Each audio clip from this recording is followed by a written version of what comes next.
Hey everybody, it's Jason Blaha here, and I had a subscriber ask a question, which I'll flip in here. And he's asking, is it possible for someone to have trained and used up all their noob gains and not be able to make noob gains anymore, who's been training a year or two, but no matter how long they've been training, they still haven't reached like the 2, 3, 4 plate standards for some of the big three exercises, the big barbell movements, maybe due to bad genetics or something. Can they go on to an intermediate program? Could they still make noob gains? What's the situation? So let me put on my +5 hat of weaponsmithing, work on skilling up my crafting a little bit more, and let's talk about it. All right, it's a great question. The question itself, I think is good because it highlights that some people understand certain components of this, but there's a lot of aspects of understanding how people are defined as novice, intermediate, and advanced, not as a negative thing, but to give them an idea of how much workload they can handle relative to their strength and things, and how fast they can progress. So it's not a negative thing to be a novice. In fact, from a training perspective, being a novice instead of an intermediate, or being an intermediate instead of an advanced lifter, is to your advantage. It means that you can make much faster progress if you get on the appropriate type of program. It's important to understand this.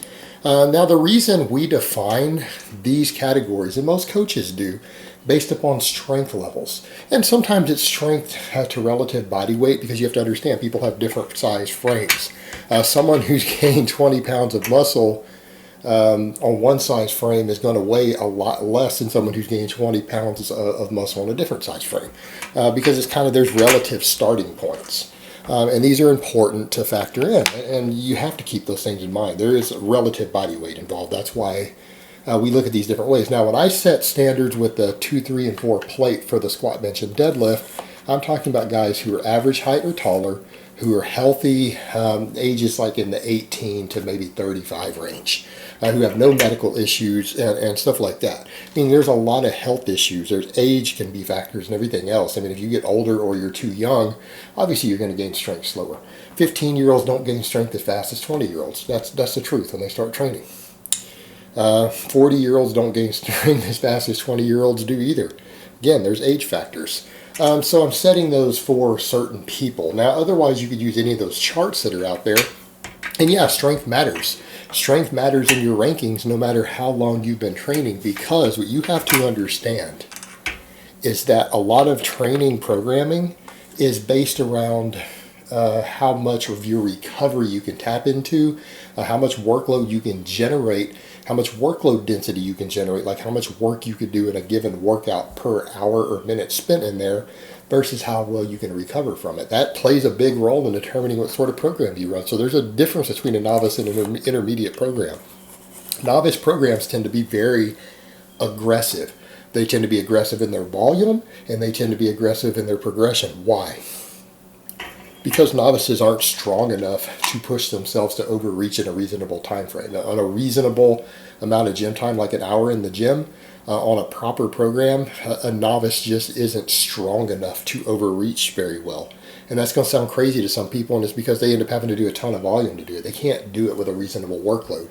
The reason, they just can't generate enough tonnage. Your strength matters, and here's what I mean. All right, your rep strength, which is 5 rep maxes, 10 rep maxes, things like that, are still based upon your maximum strength. Meaning someone with a higher max can also do 10 reps, usually with a heavier weight than you can also, right? Everyone knows this. This is just how strength works. All right, what you're going to find when it comes to recovery on the same individual, all right, because different frames are going to account for different leverages and size of organs and different bone structures. So on the same frame or the same basic individual, if you are strong enough to lift a heavier weight, you're going to tap into your recovery more. And I'll give you a perfect example. A person who can do 3 sets of 10 on the squat with 150 pounds versus the same person when they're stronger later and they can do 300 pounds for 3 sets of 10. All right, there's a big difference between the two. A lot of guys in their first year of training can do 3 sets of 10 by the end of the year with 150 pounds, right? It's not uncommon. That's less taxing on your body than 300 pounds is for 3 sets of 10. I don't care how strong you are. Even if it's the same perceived exertion because you've gotten twice as strong, it will take you longer to recover from the 300-pound sets. than it did to recover from the 150 pound sets when you were weaker. Why? Because your bone structure is the same. Your peripheral nervous system is the same. Your organs that handle clearing waste products and stuff in your body, like your liver, your kidneys, they're all the same. They don't get bigger and stronger just because your muscles do. You're capable of generating twice as much workload on every set if you're twice as strong. Therefore, you're capable of tapping into your recovery twice as hard. So that's going to limit how soon you can train heavy again. Compared to when you started out, it's going to limit how many total sets you can get away with without overreaching and exhausting yourself and tapping really hard into your recovery. You can't do as many sets when you're stronger without impeding your recovery and having to space your training out different. All right? It needs to be understood. That's an important factor there. Your strength is a critical component to that. And it's the same on 1 rep maxes. I use the 10 rep sets because that creates a certain type of fatigue, metabolic fatigue and everything. And you have other things that really hit peripheral nervous system fatigue. For example, it takes longer for someone with a deadlift max of 500 pounds to recover from hitting a 500 pound deadlift than it does someone who has a 300 pound max of hitting their 300 pound deadlift. Even though they both hit a 1 rep max, it is more taxing on the peripheral nervous system, the bones, everything else, to hit 500 pounds than it is 300. So even you personally, when you're at the point where you can only deadlift 300, that's about all you can do, that will not tax you as much as when you're strong enough to lift 500 when you lift 500. It's still a heavier workload. Your nervous system is being fatigued more by the heavier weight. Yes, it feels similar to you because you've gotten stronger, your muscles have gotten stronger, but your nervous system has to work harder to fire all those motor units. It creates more fatigue to lift the 500 pounds when you're stronger. And that is a critical component to understanding the differences in training programs. So, to answer the question, if you are not strong enough to have reached intermediate status yet, then you're not an intermediate. It's not your genetics. It might be in some cases, but you know what? The fact of the matter is, you're still not strong enough to be an intermediate. Now, unless you've got some sort of medical condition preventing it, or you're just a lot older, or something else is going on, some other lifestyle factor that's maybe hurt recovery, it's unlikely that you just have bad genetics. Bad genetics usually is like the no gainer, or you might be the hard gainer, which is an under eater. Those are different situations. It's unlikely that's the case. It's that you probably just haven't run a structured enough program with the proper lifestyle around it. And so if that person who hasn't reached those numbers were to spend some time really focusing on a strength-based program, and it doesn't have to be 1 rep maxes or 3 rep maxes, it can be 5 reps, 8 reps, 10 reps, but a structured program to get them up to the intermediate level, they will probably finish out their Noob gains. They will actually be able to probably gain muscle and strength fairly quickly, and yeah, they will grow faster. Sure, they might have run an inappropriate program or had fuck-arounditis or played around in the gym for an entire year and didn't finish out their Noob gains, right? So they could probably go in and do a structured program for 6 months and grow twice as fast or 3 times as fast as they had been on the inappropriate programming, or whatever fuck-arounditis or whatever it is that they were doing. They could go in and finish that out, and in 6 months they could gain out the rest of their Noob gains, whether it's 5 pounds of muscle, 10 pounds of muscle. It's totally doable.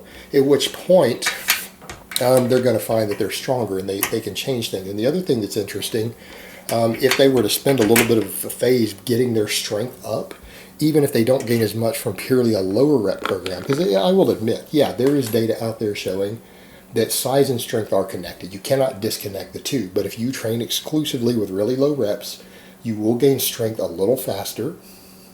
You'll still gain size pretty fast, but not quite as fast as you will on a totally hypertrophy oriented program, something like in the 10 to 12 rep range or 8 to 12 rep range.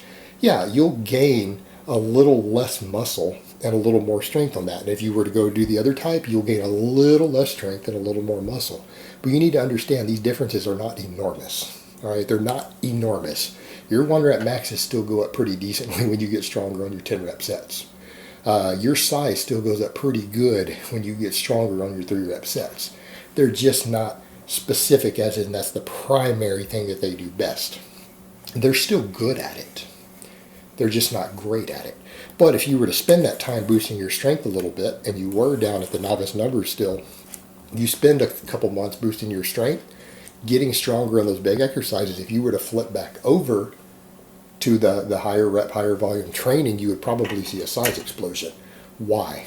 Because you're stronger, your work capacity has gone up, your ability to do heavier workloads with 10 rep sets will have increased. Your work capacity will have increased as a result of the strength. That extra work, once you go do it with a higher volume, is probably going to give you the biggest burst of size you've seen in a really long time. That's the whole concept behind periodized programs, of why they work, because you rotate through different specific goals and phases, and they feed into the others to make sure that you make progress. That's the reason periodization is so popular among professional athletes, including professional athletes who need size and strength both for what they compete in. So, as someone that hasn't reached those strength levels, they're still a noob. They should probably run a novice-style program until they get their strength up to par. If they want to gain size and strength quickly. But even if they just want to gain size quicker, that would be the best route for them to go. But if they don't care that much about faster progress, they can just keep doing whatever they're doing if they enjoy it. But, it comes down to what is it you're trying to get out of your training. But it's also important, if you're trying to actually gain quicker or faster or efficiently, you need to be able to accurately place where you are in terms of strength, where you are in terms of progress, and where you stand at the experience level. It is important to accurately do that, because that will let you select the best programs to make the type of progress that you want to make. Alright guys, but that's really all I have to say on that today. I hope it's been informative, and I will talk to you guys next time.